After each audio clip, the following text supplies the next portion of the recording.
À travers les âges, l'homme vient chercher une certaine chose à part lui-même, au-delà du bien-être matériel. Une chose qui peut être appelée la vérité, Dieu ou la réalité. Un état intemporel. Quelque chose qui ne peut pas être dérangé par les circonstances, la pensée ou la corruption humaine. L'homme a toujours demandé, quel est le but de tout cela? La vie a-t-elle un sens?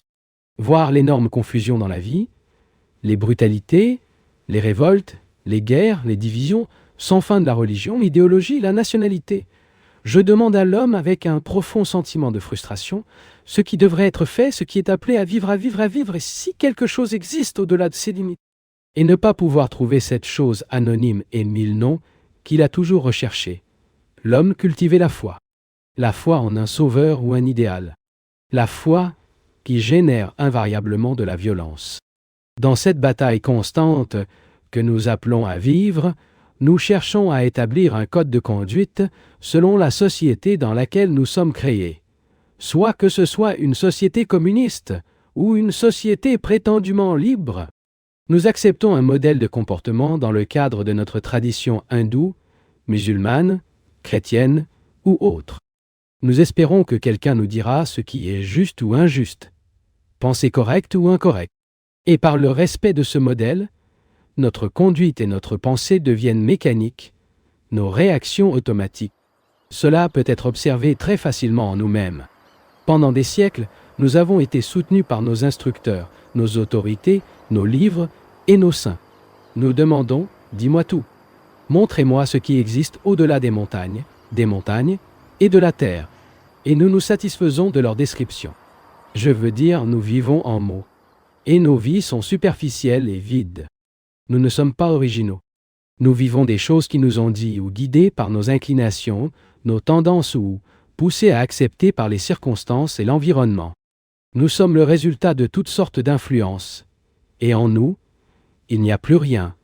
Rien de découvert par nous-mêmes, rien d'original, inconnu et clair.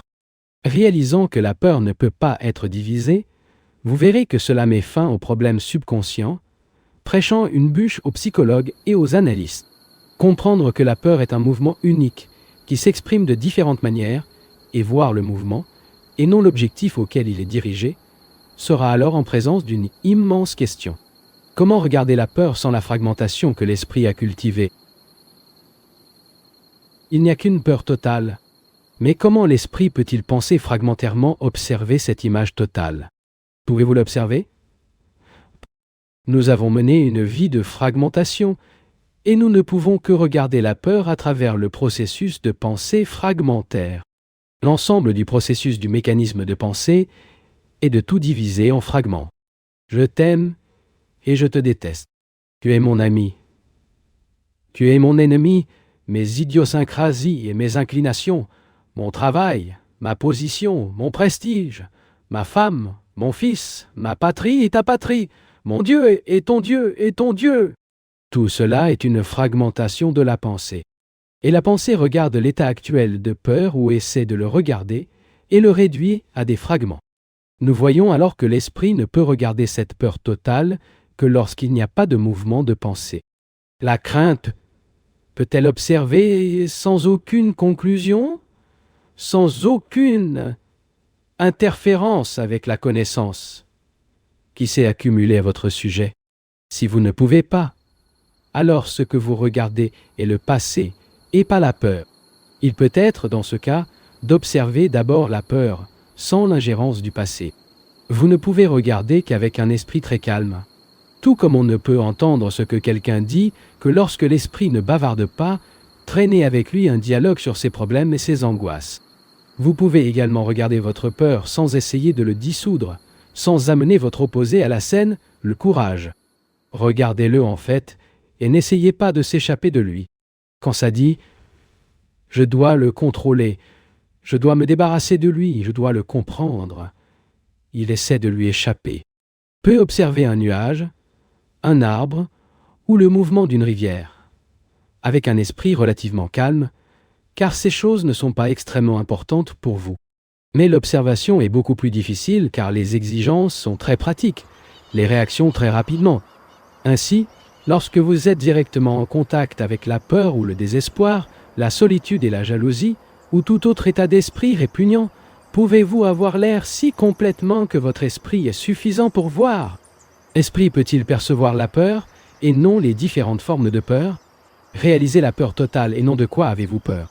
Si vous regardez simplement les détails de la peur ou essayez de mettre fin à vos peurs un par un, vous n'atteindrez jamais le point central, qui est d'apprendre à vivre avec la peur. L'esprit peut-il percevoir la peur et non différentes formes de peur? Comprendre la peur totale et non ce qui a un excès? Si vous regardez simplement les détails de la peur ou essayez de mettre fin à vos peurs un par un, vous n'atteindrez jamais le point central, qui est d'apprendre à vivre avec la peur. Vivre avec une chose vivante, une telle peur, nécessite un esprit et un cœur très subtils qui n'ont fait aucune conclusion, et peuvent donc suivre chaque mouvement de peur. Donc, si vous regardez la peur et vivez avec, et cela ne prend pas une journée entière, car une minute ou une seconde peut simplement connaître toute la nature de la peur. Si vous vivez complètement avec lui, vous demanderez inévitablement quelle entité vit avec la peur. Quelle entité observe la peur, observant chaque mouvement de toutes les formes de peur, et en même temps conscient du fait central de la peur. L'observateur est-il une entité morte, une entité statique, qui accumule une grande quantité de connaissances et d'informations à le respect pour soi-même, et cette chose morte est de regarder et de vivre avec le mouvement de la peur? Quelle est votre réponse? Ne me répondez pas cependant à vous-même. Est-ce que vous, l'observateur, une entité morte pour observer une chose vivante? Ou êtes-vous une chose vivante pour regarder autre chose en vie? Parce que dans l'observateur, il y a les deux états. L'observateur est le capteur qui ne veut pas de peur. L'observateur est l'ensemble de toutes ses expériences de peur. Et donc l'observateur est séparé de la chose qu'il appelle la peur. Il y a de l'espace entre eux. Il essaie perpétuellement de le dominer ou de s'échapper de lui. Et puis, cette bataille entre lui et la peur, cette bataille qui est une énorme perte d'énergie.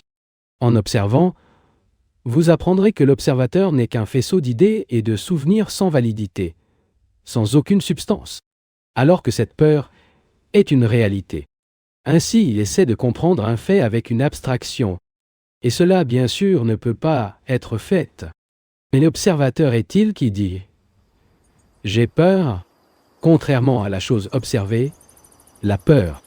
L'observateur est la peur, et une fois perçu cela, il n'y a plus de dissipation d'énergie dans l'effort pour se débarrasser de la peur. Et le temps et l'espace entre l'observateur et la chose observée disparaît. Lorsque vous réalisez que c'est une partie de la peur qui n'en est pas séparée, que vous êtes la peur, donc rien ne peut faire pour vous. Donc, la peur s'est terminée totalement. La peur, le plaisir, la souffrance, la pensée et la violence sont liés les uns aux autres. La plupart, nous avons été satisfaits de la violence, de ne pas aimer quelqu'un, de détester une race donnée ou un groupe de personnes, nourrissant des sentiments hostiles envers les autres. Mais dans l'état mental où la violence a complètement disparu, il y a une joie très différente du plaisir de la violence, avec ses conflits, ses rancunes et ses peurs. Pouvons-nous pénétrer la racine de la violence et s'en débarrasser? Sinon, nous vivrons pour nous battre les uns contre les autres. Si c'est ainsi que vous voulez vivre, et apparemment la plupart des gens le veulent, continuez comme ça.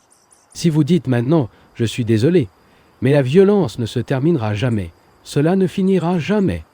Dans ce cas, vous et moi n'avons aucune possibilité de communier, une fois que vous avez lié. Mais si vous dites qu'il peut y avoir un mode de vie différent, nous aurons alors la possibilité de communion. Considérez ensuite ensemble ceux d'entre nous qui ont la capacité de compléter, s'il y a une possibilité de se terminer totalement avec toute forme de violence en nous-mêmes, existant, et en même temps vivre dans ce monde monstrueux et brutal. Je pense que c'est possible. Je ne souhaite pas avoir la légère ombre de la haine, de la jalousie, de l'anxiété ou de la peur. Je souhaite vivre complètement en paix, mais cela ne signifie pas que je veux mourir. Je souhaite vivre sur cette merveilleuse terre, si pleine de vie, de richesse et de beauté, Je veux regarder les arbres, les fleurs, les rivières, les prairies, les femmes, les enfants, et en même temps vivre complètement en paix avec moi-même et le monde. Puis-je le faire? Si nous savons comment regarder la violence non seulement extérieurement dans la société, tels que les guerres, les rébellions, les antagonismes nationaux et les conflits de classe, mais aussi en nous-mêmes, peut-être alors nous avons la possibilité de le transcender. C'est un problème très complexe. Depuis des siècles et des siècles, cet homme a été violent.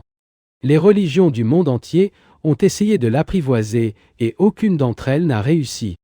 Donc, si nous allons examiner ce problème, nous devons, je pense, y faire face avec toute sérieuse, car cet examen nous mènera à un domaine complètement différent. Mais si nous voulons intellectuellement avec le problème, nous n'irons pas très loin. Vous pouvez penser que, de votre part, ce problème vous intéresse sérieusement. Mais comme il y a tellement de gens dans le monde que cela ne vous prend pas au sérieux et n'est pas disposé à prendre une mesure à ce sujet, que fait quelque chose? Je m'en fiche si les autres vous prennent au sérieux ou non. Je le prends au sérieux, et c'est pourquoi. Je ne suis pas la garde de mon frère. Pour ma part, en tant qu'entité humaine, je me sens fortement intéressé par ce numéro de violence. Et je me ferai le nécessaire pour ne pas être violent. Mais je ne peux pas vous dire ni personne, ne soyez pas violent. Cela n'a aucune signification, sauf si cela ne veut pas non plus être violent. Ainsi, si vous voulez personnellement comprendre le problème de la violence, nous continuons notre voyage d'exploration. Le problème de la violence est-il en plein air ou intérieur? Voulez-vous résoudre le problème dans le monde extérieur? Ou interrogez-vous la violence elle-même? Comment existez-vous? Si intérieurement, en vous-même, il est exempt de violence, la question se pose. Comment puis-je vivre dans un monde plein de violence, de cupidité, d'envie et de brutalité? Ne sera pas détruit? C'est la question qui pose inévitable et invariablement. Poser une telle question, je ne semble pas vraiment vivre en paix. Si vous vivez paisiblement, il n'y a aucun problème. Vous pouvez aller en prison si vous refusez de vous enrôler dans l'armée, ou si vous refusez de vous battre. Mais ce n'est pas un problème. Sera tourné. Il est extrêmement important de comprendre cela. Nous essayons de comprendre la violence comme un fait et non comme une idée. En tant que fait existant dans l'être humain, et l'être humain est moi. Et, pour examiner le problème, je dois être complètement vulnérable et ouvert. Je dois me démasquer pour moi-même. Il n'est pas nécessaire de me démasquer devant vous, car cela peut ne pas vous intéresser. Mais je dois me retrouver dans l'état mental que vous voulez passer l'examen complètement à la main, sans vous arrêter à aucun moment, en disant que je n'irai pas plus loin. Maintenant, je dois bien voir clairement que je suis une entité humaine violente, j'ai subi de la violence dans le choléra, des appétits sexuels, de la haine, de la création d'inimitiés, de la jalousie, etc. J'ai vécu, connu, et je me dis à moi-même, je veux comprendre ce problème dans son intégralité, et pas seulement un fragment comme exprimé dans la guerre. Je veux comprendre cette agressivité existant chez l'homme, et cela existe également chez les animaux dont je fais partie. La violence ne fait pas simplement le meurtre. Violence dans l'utilisation d'un mot brut, dans un geste de mépris, dans l'obéissance motivée par la peur. La violence n'est donc pas seulement le carnage organisé au nom de Dieu, de la société ou de la patrie. La violence est beaucoup plus subtile et profonde, et nous voulons étudier vos dernières profondeurs. Lorsque les dénominales indiennes ou mahométanes, ou chrétiens, ou européens, ou quoi que ce soit, est violent. Savez-vous pourquoi? Parce que vous vous séparez du reste de l'humanité. Lorsque vous séparez par croyance, nationalité, tradition, violence est générée. Ainsi, l'homme qui veut comprendre la violence ne devrait appartenir à aucune nation. Pas de religion, pas de parti politique, ni de système de parti. Ce qui devrait vous intéresser, c'est la compréhension totale de l'humanité.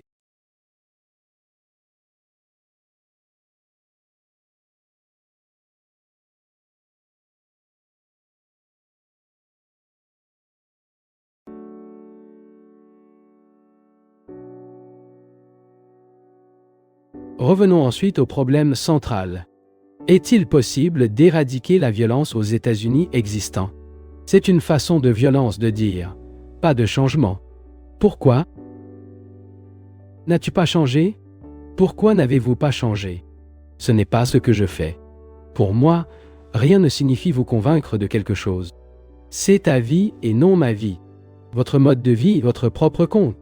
Ce que je demande, c'est s'il est possible pour une entité humaine qui vit psychologiquement, quelle que soit la société à laquelle elle vit psychologiquement, peu importe cette société, si c'est possible cette entité humaine pour se libérer intérieurement de la violence, si ce même processus est possible, cela créera une nouvelle façon de vivre dans ce monde. La plupart acceptent la violence comme un mode de vie. Deux guerres haineuses, mais quant à ceux qui veulent se libérer de la violence, que faire? Je pense que rien ne sera réalisé grâce à l'analyse faite par vous-même ou par un professionnel. Nous pourrions peut-être modifier légèrement, vivre un peu plus tranquillement, avec un peu plus d'affection, mais cela en soi ne nous donnera pas la perception totale. Mais j'ai besoin de savoir analyser car dans le processus d'analyse, l'esprit devient pénétrant.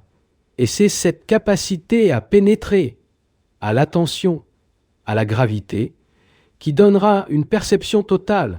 Personne n'a des yeux qui peuvent voir le tout en un coup d'œil. Cette clairvoyance n'est possible que si nous pouvons voir les détails puis sauter. Certains d'entre nous, afin de se libérer de la violence, ont été servis par un concept, un idéal appelé non-violence, et nous pensons qu'avoir un idéal qui est l'opposé de la violence, de la non-violence, nous pouvons libérer du fait de la vraie chose. Mais nous ne pouvons pas. Nous avons eu d'innombrables idéaux, tous les livres sacrés en sont pleins, et pourtant nous restons violents. Par conséquent, pourquoi ne pas faire face à votre propre violence et oublier tout le mot? Si vous voulez comprendre la réalité, cela doit appliquer toute votre énergie. Cette tension et cette énergie sont détournées lors de la création d'un monde fictif idéal. Alors pouvez-vous interdire complètement l'idéal? L'homme qui est vraiment sérieux, qui ressent l'empressement à découvrir quelle est la vérité, ce qu'est l'amour, n'a aucun concept d'aucune sorte, ne vit que dans ce qu'il est. Pour enquêter sur le fait de votre propre colère, vous ne devez pas lui prononcer un jugement. Car en même temps, vous concevez votre contraire, pour condamner, et donc vous ne pouvez pas le voir tel qu'il est. Lorsque vous dites que vous n'aimez pas ça, ou que vous avez l'exodium de quelqu'un, c'est un fait. Bien que cela semble terrible, si vous le regardez, s'il l'examine pleinement, il cesse d'exister. Mais si vous dites « je ne devrais pas le détester », je dois avoir l'amour dans mon cœur, alors vivre un monde hypocrite de double standard. Vivre pleinement dans le moment présent, c'est vivre avec ce que c'est le réel, sans aucune idée de condamnation ou de justification. Puis, il le comprend si complètement qu'il est libre de lui. Quand vous voyez clairement, le problème, il est résolu. Mais pouvez-vous voir clairement le visage de la violence? Non seulement, mais aussi en vous. Ce qui signifie qu'il est totalement exempt de violence, car il n'accepte aucune idéologie, à travers elle, de vous libérer de la violence. Cela nécessite une méditation très profonde, pas un simple accord ou un désaccord verbal. Il vous suffit de lire une série d'accès, mais avez-vous tout compris? Votre esprit conditionné, votre mode de vie, toute la structure de la société dans laquelle vous vivez, vous empêche de regarder un fait et de vous débarrasser immédiatement. Vous dites « j'y penserai, je vais examiner s'il est possible ou non de se libérer de la violence. J'essaierai d'être libre. » C'est l'une des choses les plus terribles que vous puissiez dire. Je vais essayer. Il n'y a pas d'essai, il n'y a pas d'effort temps. Soit nous agissons, soit n'agissons pas. Il admet le temps avec la maison en feu. La maison brûle à la suite de la violence existante dans le monde. Et en vous-même et dit « j'y penserai ?» Quelle est la meilleure idéologie pour éteindre le feu? Lorsque la maison est en feu, elle discute de la couleur des cheveux de l'homme qui apporte de l'eau. La sensation de la violence que nous venons de considérer n'implique pas nécessairement un état dans lequel l'esprit est en paix avec lui-même, puis dans toutes ses relations. Les relations entre les humains sont basées sur un mécanisme défensif de formation d'images. Dans toutes les relations, chacun de nous forme une image de l'autre, et les deux images ne sont pas elles-mêmes et non les êtres humains eux-mêmes. La femme a une image de son mari, peut-être inconsciente, mais existante, et son mari a une image de sa femme. Nous avons tous une image de notre pays et de nous-mêmes, et nous renforçons constamment ces images, ajoutant toujours quelque chose. La relation existante est entre ces images. La véritable relation entre deux ou plusieurs êtres humains cesse complètement lorsque la formation d'images est la formation. La relation basée sur de telles images ne produira jamais la paix, car les images sont fictives et ne peuvent pas vivre de manière abstraite. Cependant, c'est ce nous le faisons tous. Nous vivons parmi les idées, les théories, les symboles, les images que nous créons sur nous-mêmes et les autres, et qui ne sont absolument pas des réalités. Toutes nos relations, que ce soit avec la propriété, avec des idées ou des personnes, sont essentiellement basées sur cette formation d'images, et pour cette raison, il y a toujours un conflit. Comment est-il possible d'être complètement en paix en nous et dans toutes nos relations avec les autres? La vie est un mouvement de relations, car sinon, il n'y a pas de vie. Et si cette vie est basée sur l'abstraction, une idée, une hypothèse spéculative, alors cette vie abstraite produira inévitablement des relations qui deviennent un champ de bataille. Maintenant, l'homme vivra-t-il une vie intérieure d'un ordre parfait, sans compulsion, imitation, répression ou sublimation d'une manière ou d'une autre? L'homme peut-il établir en lui-même un ordre de qualité vivante, non emprisonné dans la structure des idées? Une tranquillité intérieure qui ne sait pas perturbation à tout moment? Pas dans un monde abstrait, fantastique et mythique, mais dans la vie, la maison et le travail de chaque jour?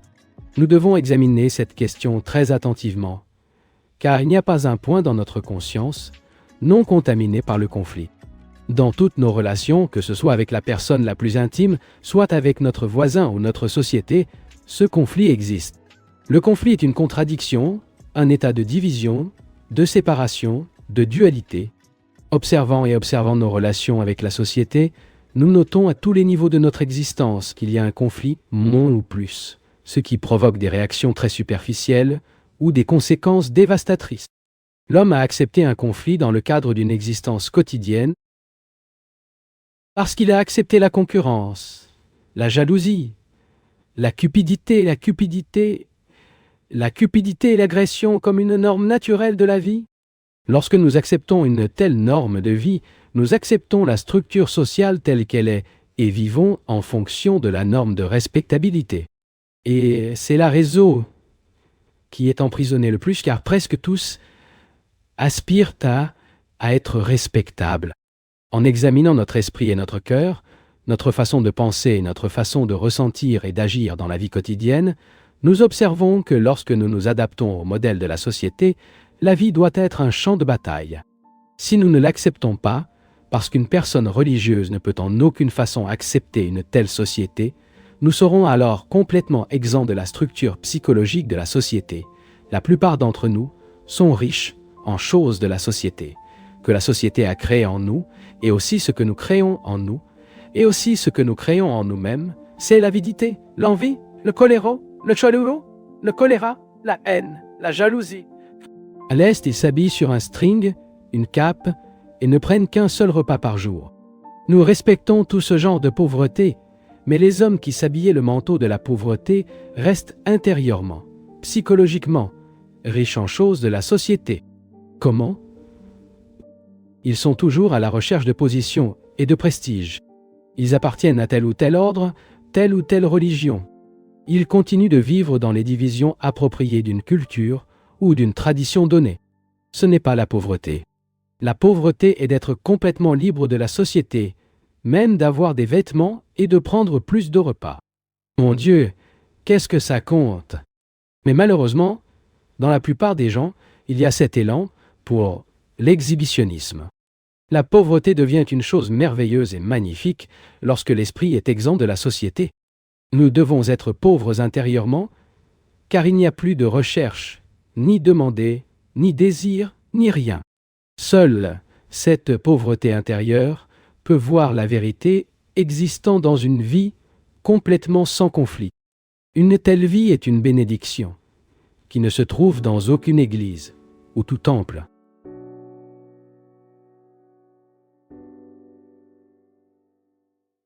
Ce que tu viens de regarder n'était pas juste une vidéo, c'était un exercice de présence. Si tu es resté jusqu'ici, c'est qu'il y a quelque chose en toi qui est plus éveillé. Commente ce qui t'a le plus marqué, ce qui est resté avec toi, et partage avec quelqu'un qui apprécie aussi ce genre de conversation. Merci, une grande accolade, et à très bientôt.